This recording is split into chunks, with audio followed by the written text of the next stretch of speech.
Hello mga friends! Welcome to my channel. Meron na naman tayong panibagong ulam na lulutuin ngayon. Okay? Kakaiba po. Kasi magluluto kami ng sinigang na shark fin dumpling with yakon. Oo, tama ang pagkarinig nyo mga friends, with yakon.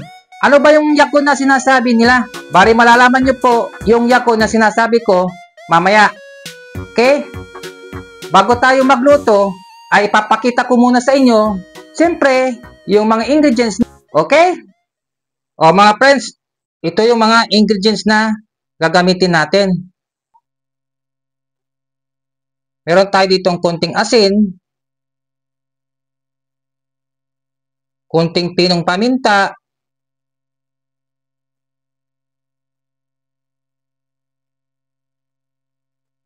isang hiniwang kamatis, mga hiniwang bawang, ganoon din sa mga sibuyas. Meron din tayo ditong mga string beans.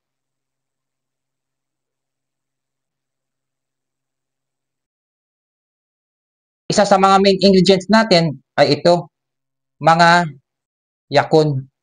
Bari ibinabad namin sa tubig, mga friends, para hindi umitim. Bari hiniwa na namin na pabilog. Gagamit din tayo nito. Itong Knorr sinigang sa sampalok mix original. Maliban sa mga to, ito yung isa pang main ingredient na gagamitin natin. Itong mga shark fin dumpling. O ano na mga friends? Tara, umpisa na natin ang pagluluto. Okay? Let's cook na! O ito mga friends, ang unang gagawin natin. Bari nagpapakulo na kami dito ng tubig. Ilalagay na natin yung mga ingredients. Una, yung mga bawang. Sabay na natin yung mga sibuyas. Tapos, itong kamatis.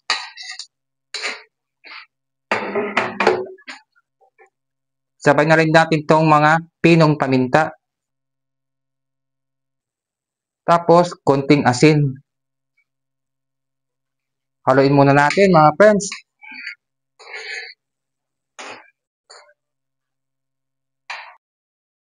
Isunod na natin yung mga string beans.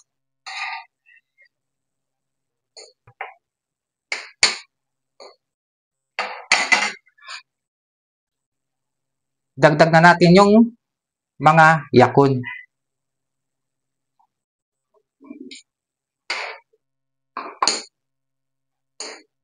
Bari pakuluin natin ito ng 5 minutes, mga friends.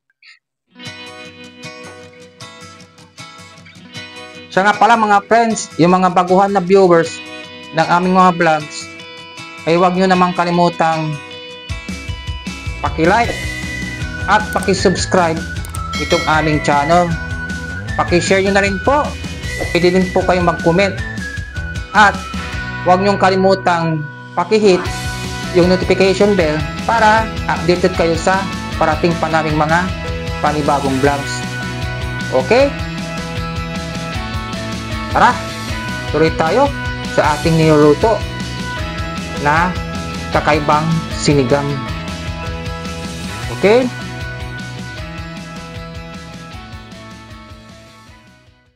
O ito na, pagkalipas ng 5 minutes, ito po, ilalagay natin yung mga shark fin dumplings. Ihulog na natin.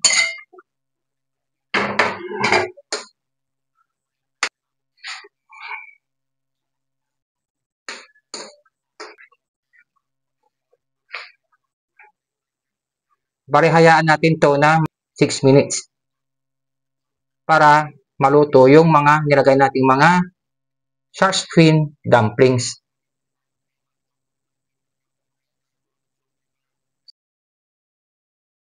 O ito mga friends, pagkaraan ng 6 minutes, ay luto na itong mga shark fin dumplings at yung mga string beans. Okay? Paglalagay na tayo ng sinigang sa sampalok mix original.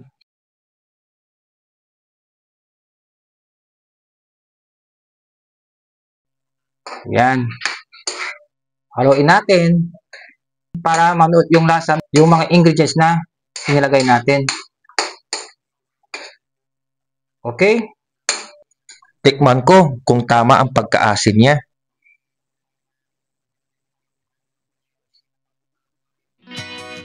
Okay mga friends, ayos na ang pagkaasim niya. So alam nyo na kung ano ang kasunod nito. Okay?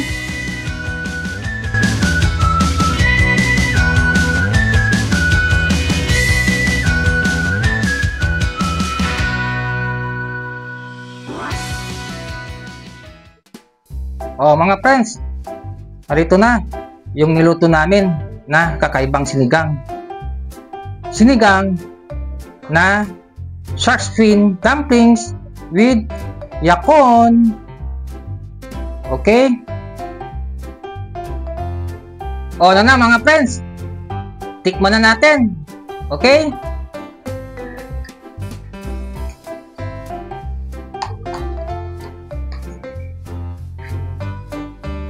Ito yung yakon mga friends. Oh.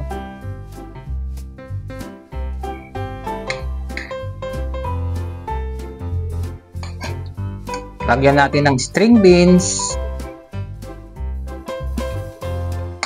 Lagyan tayo itong kamatis.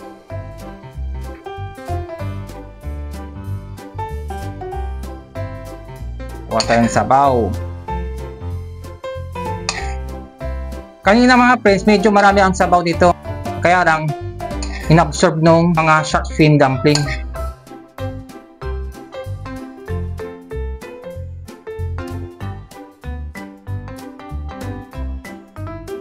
Yan, tikman na natin.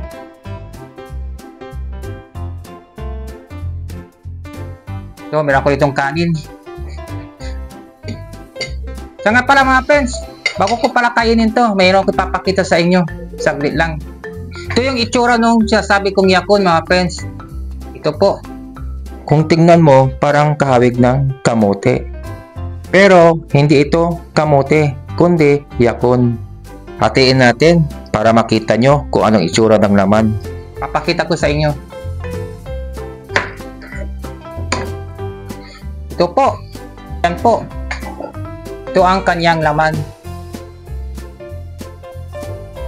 Maliban sa pangalan nito ay yakon, ito ay tinatawag din na Peruvian ground apple. Tikman natin at sasabihin ko sa inyo kung ano ang lasa. Balatan muna natin.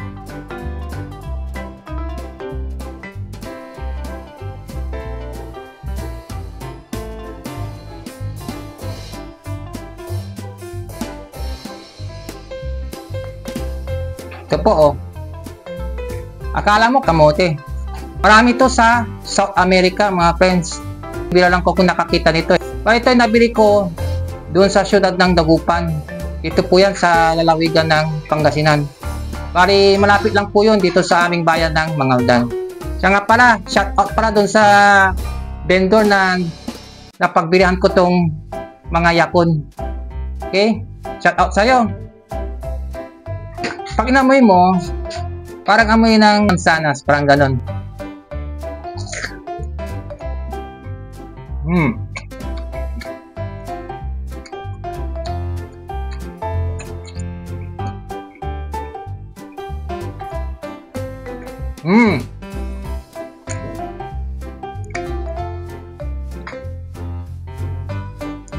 Ang lasa niya ay may pagkahawig sa mansanas. Parang singkamas din mga friends. Magandang kumain nito. Hindi mo na siyang direkta kainin ng ganito. At alam niyo ba mga friends, maraming mga health benefits ang makukuha nyo dito kapag kumain kayo nitong yakon. Ito po yung mga health benefits na makukuha nyo. Sustansya ang root crop na to. Okay? itong yakon. So alam nyo na kung anong itsura niya, mga friends. Saka alam nyo na rin kung ano ang lasa. Yun nga lang, medyo may pagkamahal lang sa presyo kapag bumili kayo nito. Bumili ako nito 60 pesos. 4 na piraso po yun, mga friends. O ano na, balikan na natin yung niluto namin na sinigang na shark fin dumplings with yakon. Okay? Yan, tingnan na natin itong niluto namin. Kakakaibang sinigang. Kuha na ako rito.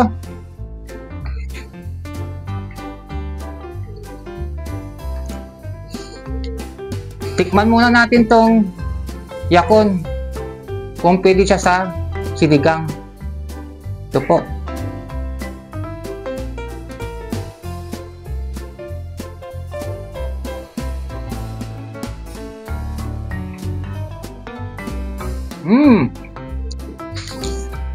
Pwede, mga friends. Pwedeng ihalog sa sinigang. Bali, ang lasa niya, nandun pa rin yung kanyang pagkatamis. Kaya lang, nahaluan na ng pagkaasin. Pero okay naman yung pagkaasin niya. Tamang-tama lang. Tara, tuloy pa tayo sa ating kinakain. Kuha na ako nitong shark fin dumpling. Ito po. Lagay na natin dito sa kanin.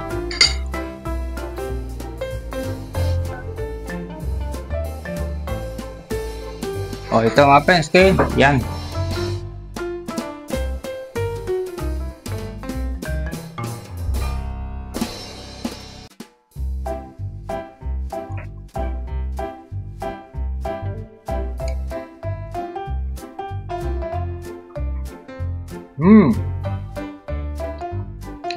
Kain tayo.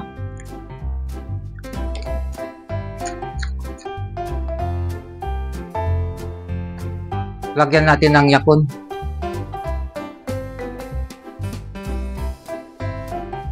Sama na rin natin dito sa kanin.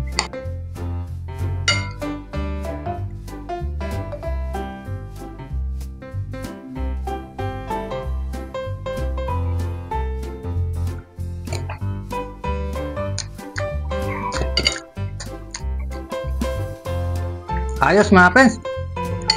Kain pa ako.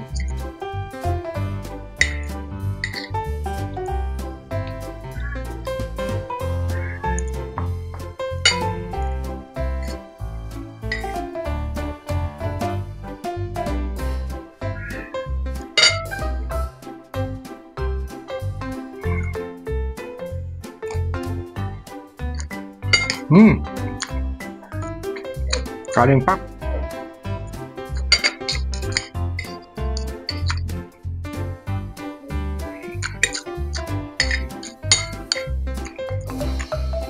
Masarap mga friends. Naimas. Madanam. Yummy yummy. Sarap nung mga friends, yung yakon na nilagay natin. Nagpadagdag ng lasa.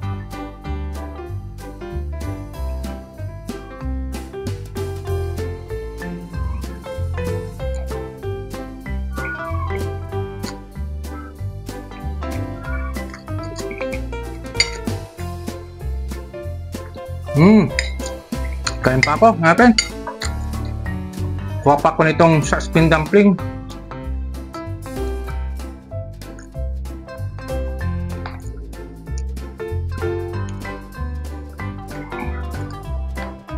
At itong yakon.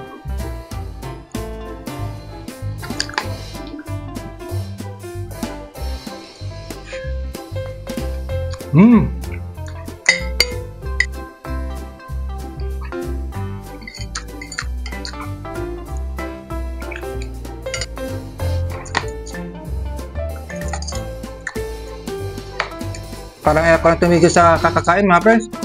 Sarap nga.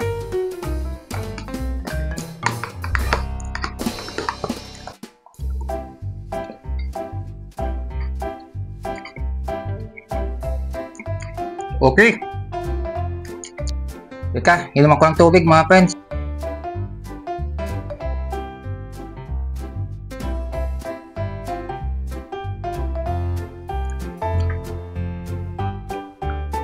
Okay.